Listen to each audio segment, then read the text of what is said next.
আসসালামু আলাইকুম। আমি আজকে অফিস থেকে বাসায় আসছি দেখতে পারলাম আমাদের ইনকিউবেটরে কোয়েল পাখির বাচ্চা ফুটতে শুরু করেছে। এই দ্বিতীয়বারের মতো আমাদের ইনকিউবেটরে বাচ্চা ফুটছে। আলহামদুলিল্লাহ অনেকগুলো বাচ্চা ফুটেছে। আমি যখন অফিসে যাই তখন দেখে গিয়েছিলাম যে আমাদের ইনকিউবেটরের ডিমগুলো কোনা ফাটতে শুরু করেছে। তখনই বুঝতে পারছিলাম যে আমাদের আজকে কোয়েল পাখির বাচ্চা ফুটবে।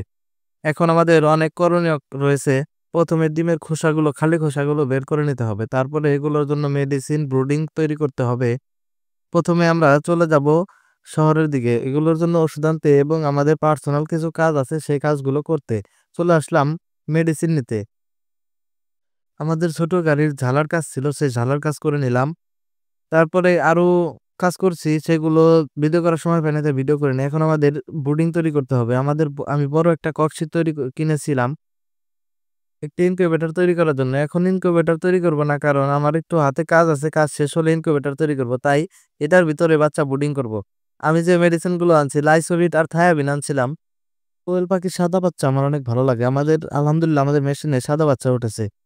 আমি বাচ্চাগুলো বড় ফিড খেতে পারে না তাই এগুলোর জন্য ফিড ব্লেন্ডার করেছি। এখন যে তাপমাত্রা দিয়েছিলাম, বড় বাল্ব দিয়েছিলাম সেই বাল্বে তাপমাত্রা অনেক বেশি হয়ে যায়। তাই ১০০ ওয়াটের বাল্ব চেঞ্জ করে আমি ৬০ ওয়াটের বাল্ব দেই। এখন ওই যে পেপার দিয়ে দিচ্ছি, পেপারের উপরে খাদ্য দিব যাতে খাদ্যগুলো নষ্ট না করে। এখন আমাদের মেডিসিন দেওয়ার পালা। ১ম এ দিয়ে দিব লাইসোভিট। লাইসোভিটের কাজ হচ্ছে বাচ্চার রোগ প্রতিরোধ ক্ষমতা বৃদ্ধি করা। সাথে দিয়ে দেব থায়াবিন। থায়াবিনের কাজ হচ্ছে বাচ্চা প্যারালাইসিস হয়ে বাচ্চার পা দুদিকে চলে যায় সেই প্যারালাইসিস ঠিক করা। আর পানির পাত্রে মার্বেল দিতে হয়। আমি অনেক খোঁজাখুঁজির পরে কোনো জায়গায় মার্বেল পাইনি। তাই আমি কিছু ইটের খোয়া ভেঙে ভালো করে পরিষ্কার করে দিয়ে দেই। এগুলো এখন বোর্ডারটা একটু গরম হবার পালা। গরম হলে আমরা বাচ্চাগুলো দিয়ে দিব। গরম হওয়ার পরে এই যে বাচ্চাগুলো এক, এক করে উঠিয়ে নিচ্ছি। আলহামদুলিল্লাহ বাচ্চাগুলো ওঠাতে অনেক ভালো লাগছিল। এটা হচ্ছে আমার ২য় বারের মতো বাচ্চা ওঠানোর অভিজ্ঞতা। সাদা বাচ্চাগুলো আমার অনেক ভালো লাগে। ৫ টা হচ্ছে সাদা বাচ্চা আর বাদবাকিগুলো নরমাল কালার হয়েছে। উম এখনো পর্যন্ত বাচ্চা কতগুলো উঠছে গুনতে পারিনি। এখন আলহামদুলিল্লাহ বাচ্চাগুলো দিয়ে দিব ব্রুডারে। ব্রুডারে তাপমাত্রা ঠিক আছে। ৩৫°C তাপমাত্রা আছে। এখন ব্রুডার দিলে কোনো সমস্যা হবে না। তাই সবগুলো দিয়ে দেব ব্রুডারে। প্রথমত আমাদের ঝুড়িতে ১ম বার আট ছিল না। তাই আমরা ২য় বার আবার আসছি বাচ্চাগুলো সংগ্রহ করার জন্য। বাচ্চাগুলো দিয়ে দিচ্ছি। বাটির চিপায় অনেক সময় বাচ্চা থাকে। সেই বাচ্চা বাটির চিপায় এখন আপাতত না।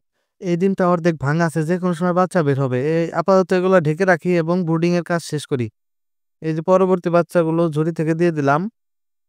এখন আমাদের দেবার পালা খাদ্য এবং মেডিসিন। এই যে খাদ্যগুলো ছিটিয়ে দিচ্ছি একটু পরেই ইনশাআল্লাহ খাবে।